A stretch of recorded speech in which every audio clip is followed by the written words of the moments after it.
Ventilador hecho con material reciclable. Quinto 1. Buen día, soy Samuel Cifuentes y mi proyecto de la Feria de la Ciencia se llama Ventilador hecho con material reciclable. El objetivo del proyecto es crear un ventilador a partir de materiales reciclables. Los materiales para el proyecto son una pistola de silicona, un CD para hacer los círculos, 2 círculos de cartón, un cable USB, un rollo de papel cocina, un motor de 5 voltios, un compás, un transportador, un bisturí y un power bank.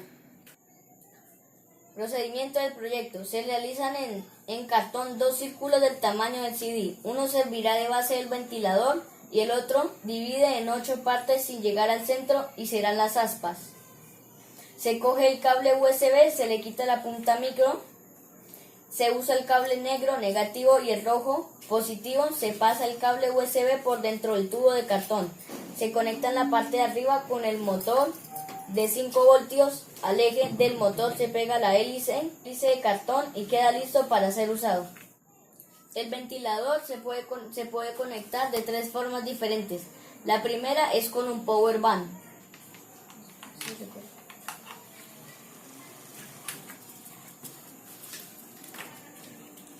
La segunda forma es que se puede colocar el adaptador a la USB y conectarse en el tomacorriente.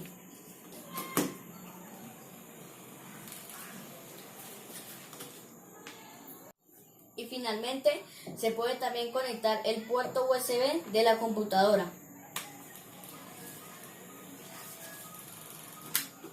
Gracias.